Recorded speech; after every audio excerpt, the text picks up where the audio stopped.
तो मैं रोशन कुमार आप सभी को श्यामा सेंटर में स्वागत करता हूं। तो चलिए क्लास तो नहीं मतलब कि VVI जो क्वेश्चन है ना वह सभी के लिए है, ऑल फॉर एग्जाम के लिए, यानी सभी क्लास के लिए ज़रूरत है या वह कंपटीशन का काहे न हो। तो चलिए ज़्यादा देर न करें और इस क्वेश्चन को ज़्यादा से ज़्यादा क्या करें समझें। और यदि हमारे चैनल को नहीं सब्सक्राइब किए हैं तो ज़रूर सब्सक्राइब कर दें और बेल आइकन को दबा दें, जिससे हर आने वाली वीडियो आप तक पहुंच सके। तो चलिए क्वेश्चन की ओर बढ़ते हैं।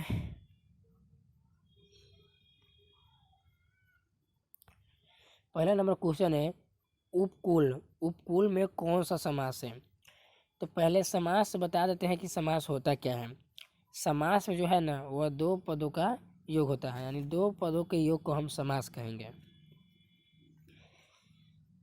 तो इसमें जो है ना समास के 6 भेद होते हैं, ठीक है। तो पूछ रहा है कि उपकूल में कौन सा समास है? तो अव्ययभाव समास है। अव्ययभाव जो समास है ना वह कहता है कि पहले में क्या हो, कोई भी उपसर्ग लगा हो तो वह अव्ययभाव समास हो जाएगा। नेक्स्ट क्वेश्चन, सहृदय की अवधारणा किससे संबंधित है? यानी सहृदय की अवधारणा जो है वह किससे संबंधित है? तो रस से संबंधित है। अगला है स्वर को और किस नाम से जानते हैं? मतलब कि स्वर तो सब जानवर करते हैं स्वर है, लेकिन स्वर को और किस भी नाम से जानते हैं, यानी इसका दूसरा क्या नाम है? तो इसका दूसरा नाम है अच, यानी स्वर का दूसरा नाम क्या है? अच। नेक्स्ट क्वेश्चन,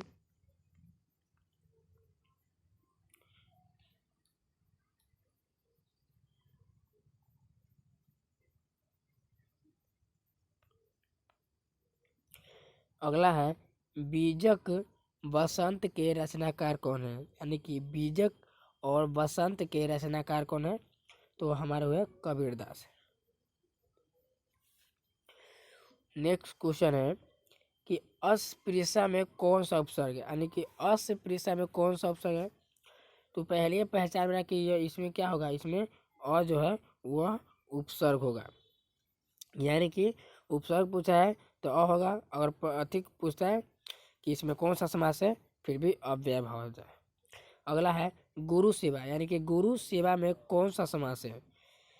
तो गुरु सेवा में जो है ना वह तत्पुरुष समास है, क्योंकि तत्पुरुष जो समास होता है वह तत्पुरुष जो समास है ना उसमें पहला पद संज्ञा या सर्वनाम और अंतिम पद की प्रधानता बतलाता हो, उसी को कहेंगे तत्पुरुष समास।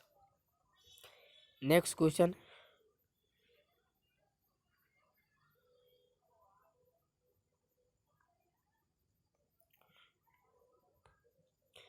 प्रतिघात का विलोम क्या है? यानी प्रतिघात का विलोम क्या होगा? तो सिर्फ क्या है, घात, यानी प्रतिघात के मतलब होता है दूसरे घात, और घात के मतलब दुख, ये सब होता है।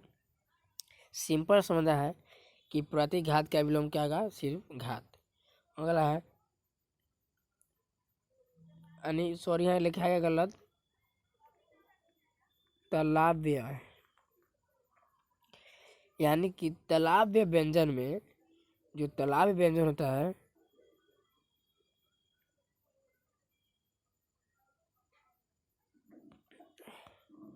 जो तालव्य व्यंजन होता है, यानी कि तालव्य व्यंजन में कौन कौन आते हैं, यानी किसको हम कहेंगे तालव्य व्यंजन? तो इसमें पहला है ज है, उसके बाद झ है, यानी ज और झ को तालव्य व्यंजन, यानी जो तालु से निकलता है, जिसे जिसके ज बोलने पर तालु से सटता है ना वही हो जाएगा तालव्य व्यंजन।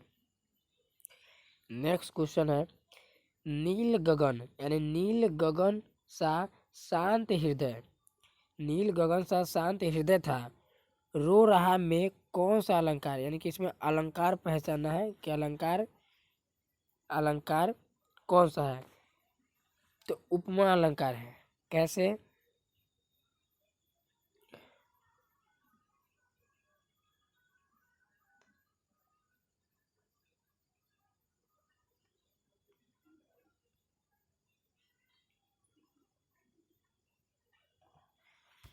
ये उपमा अलंकार को कैसे भाई बता रहे हैं?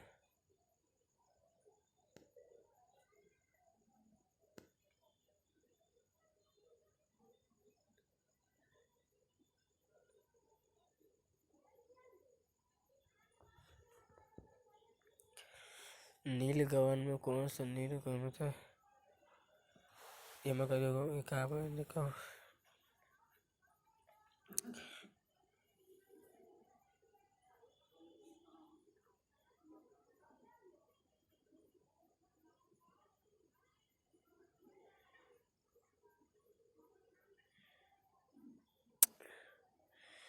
पढ़ने से पहले पूरी तरह से इसको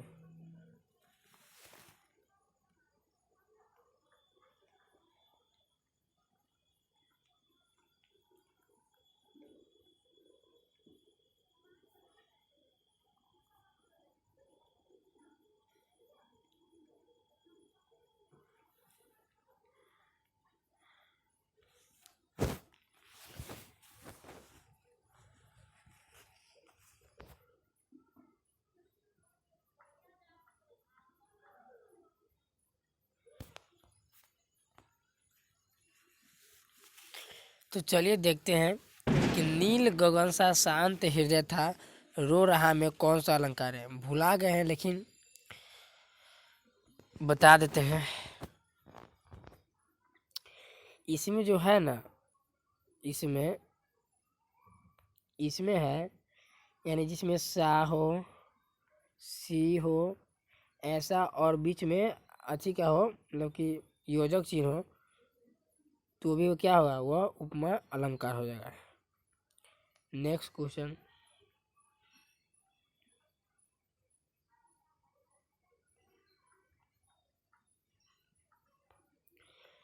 झ ध्वनि व्यंजन में आते हैं, यानी कि झ जो है, छ, यानी कौन से ध्वनि में आते हैं, यानी कौन से व्यंजन में आते हैं, तो वह संयुक्त व्यंजन, यानी संयुक्त व्यंजन में आते हैं। संयुक्त व्यंजन का मतलब होता है कि उसमें जो है ना जोड़ा जाता है, यानी कि संयुक्त मतलब एकत्रित किया जाता है, यानी दो या दो से अधिक जो वर्ण होता है ना, वो आपस में क्या होता है, मिलता है, वही होता है संयुक्त व्यंजन। अगला है क, ग, ज, फ आदि कौन सा भाषा, यानी कि क है, ग है, ज है और फ है, यह कौन सी भाषा में लिखी जाती है, तो ये जो है वह फारसी भाषा में लिखी जाती है। अगला है तीन बेर खाती थी, वह तीन बेर खाती है, यानी इसमें कौन सा अलंकार है। तो देखिए, जब एक ही वर्ण की आवृत्ति बारंबार दोहराई जाती है तब उसमें यमक अलंकार आता है, यानी कि उसमें यमक अलंकार आता है। ठीक है,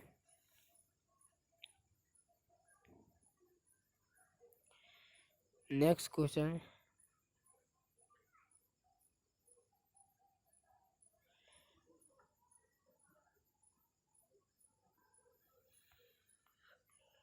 कौन सा उपसर्ग आचार शब्द से, कौन सा उपसर्ग आचार शब्द से पहले यानी पूर्व लगाने पर, सॉरी यहाँ आचार होना चाहिए, आचार,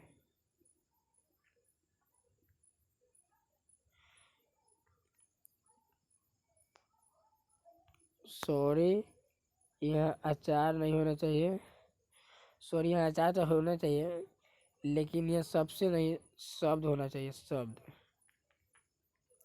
यानी कौन सा उपसर्ग आचार शब्द से पहले यानी पूर्व लगाने पर उसका जो अर्थ है जुल्म हो जाएगा।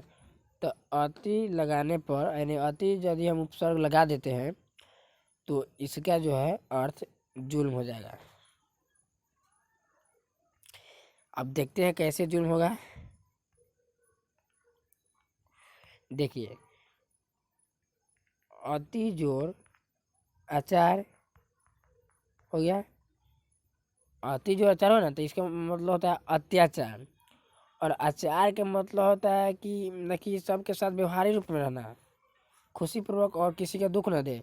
लेकिन अत्याचार का मतलब होता है किसी को जुल्म करना। तो वही पूछा है कि कौन सा उपसर्ग लगा देने पर जो है वह जुल्म हो जाएगा। तो अति उपसर्ग अगर हम लगा देते हैं तो इसका जो अर्थ है वह जुल्म हो जाएगा। नेक्स्ट क्वेश्चन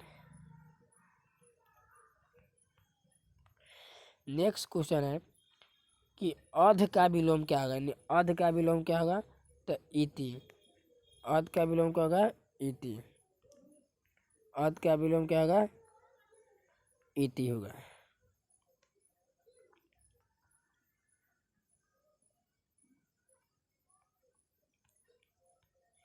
नेक्स्ट क्वेश्चन, जब दिया या लिया जाता है तो उसमें कौन सा कारक यूज किया जाता है। अब देखिए, यह संप्रदान कारक है, तो संप्रदान के वो है कि जिसमें का, के, की, यानी जिसमें का के की लगा हो, या का संप्रदान का को के लिए भी होता है, ए लगा हो तो भी संप्रदान कारक होगा। या जब किसी को दिया जाता है, जैसे राम ने सीता को कलम दिया, तो ऐसे जब शब्द हो ना तो वह संप्रदान कारक हो जाएगा। नेक्स्ट क्वेश्चन है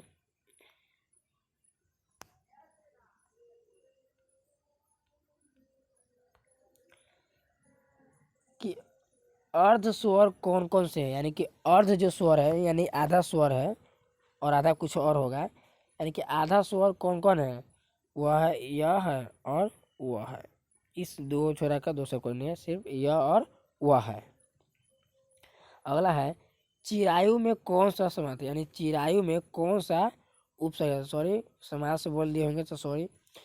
चिरायु में कौन सा उपसर्ग है, तो चिरायु में जो उपसर्ग है ना वह है चिर, यानी कि चिरायु में कौन सा उपसर्ग है, चिर। अगला है विशेषण किसको कहेंगे, जो किसी यानी जो संज्ञा या सर्वनाम की विशेषता को बताए वही विशेषण होगा। जैसे सुंदरता है, जैसे राम सुंदर है तो यह राम की क्या है, यानी कि उसकी विशेषता हो गया ये। जैसे घोड़ा लाल है, यह भी क्या है, विशेषता हो गया। और ये जो लिखा है सुंदरता और लड़कपन, ये हो गया भाव, इसको कहेंगे भाववाचक। ठीक है।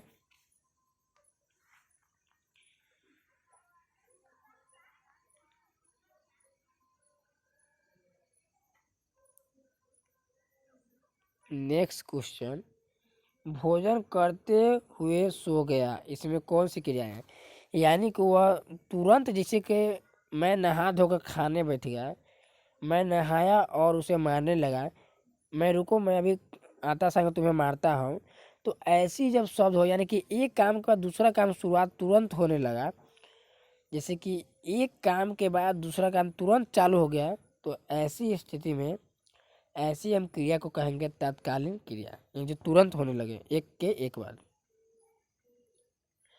अगला है परिश्रम का विलोम क्या है, यानी कि परिश्रम का विलोम क्या में परिश्रम मतलब काम होता है ना, जो पूर्ण रूप से काम।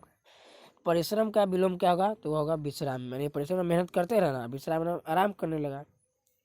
अगला है अनुपम शब्द का पर्यायवाची क्या नहीं है, यानी अनुपम का क्या नहीं पर्यायवाची। अनुपम मतलब होता है सूर्य, अग्नि, यह सब होता है। तो इसमें जो उपसर्ग यानी इसका जो पर्यायवाची शब्द नहीं है ना वो है अनिल। अनिल का मतलब होगा आग, जल, ये सब होता है।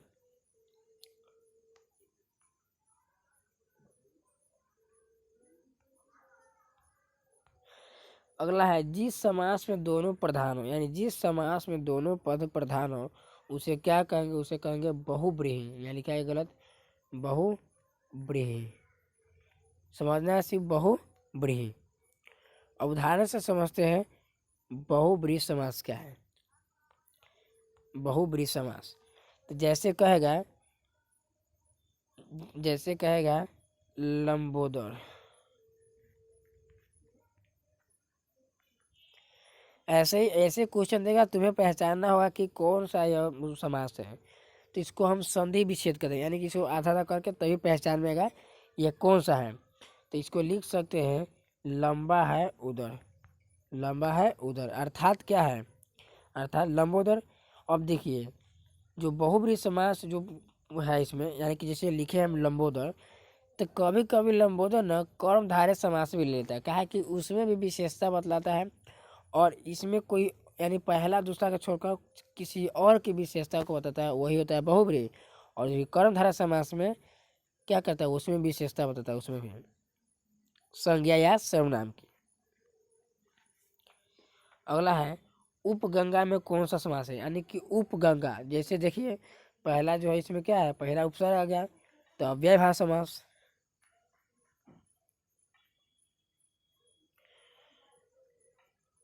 यह अंतिम क्वेश्चन है, आखिरी है, देख लेते इसको भी। तिमिर शब्द का विलोम क्या होता है, यानी कि तिमिर जो शब्द है, तिमिर शब्द का विलोम क्या होता है, तो तिमिर शब्द का विलोम जो है वह आलोक होता है। ठीक है, इसके मतलब उजाला, इसके मतलब अंधेरा। जैसे कि सभी हम जानते हैं कि आज पूर्णिमा है, जो क्या है, गुरु नानक के जन्म दिवस के रूप में मनाते हैं। गुरु को सब अपने याद किए करते हैं, और आज ही के दिन और आज ही चंद्र ग्रहण भी लगा हुआ है। तो चलिए फिर नेक्स्ट वीडियो में मिलते हैं। अच्छा लगे तो चैनल के ज़रूर सब्सक्राइब कर लेना।